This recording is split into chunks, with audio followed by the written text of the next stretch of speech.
कभी बर्ग ताज़ा को मुंह में दबाओ और कभी बर्ग ताज़ा, बर्ग यानी पत्ता, ताज़े पत्ते को मुंह में दबाओ। कभी कुंज में बैठकर फड़फड़ाओ और कभी झुंड में, फूलों के झुंड में बैठकर अपने पर को फड़फड़ाओ। कभी घास पर लौट कर दिल लुभाओ और कभी हरी भरी घास पर लौट जाओ, अपने दिल को बहलाओ।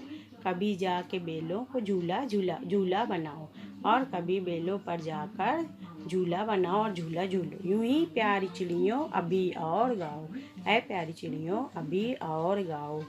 मैं बेताब हूँ मुझको जलवा दिखाओ, ऐ प्यारी चिड़ियों मैं बेताब हूँ बेचैन हूँ, मुझको जलवा दिखाओ अपना चेहरा दिखाओ। मैं गुमराह हूँ मुझको रास्ता दिखाओ, मैं गुमराह हो गया हूँ भटक गया हूँ, मुझको सीधा रास्ता बताओ। न झिझको न सिमटो न कुछ खौफ खाओ, ऐ प्यारी चिड़ियों झिझको नहीं, ना ही सिमटो ना ही शर्माओ और ना ही मुझसे डर खौफ खाओ। मेरे पास आओ मेरे पास आओ, तुम इतनी प्यारी हो कि मेरे पास आओ। यूं ही प्यारी चिड़ियों अभी और गाओ, ऐ प्यारी चिड़ियों अभी और गाओ, मेरा दिल भरा हुआ नहीं है। इस नज़्म में शायर जो है चिड़ियों से अपनी मोहब्बत और लगाव का जिक्र कर रहा है। यहाँ पर नज़्म ख़त्म हो गई है। अब इसमें से हम मानी अल्फाज के मानी अल्फाजित वाहिद जमा कॉपी पर लिखेंगे, ये होमवर्क रहेगा।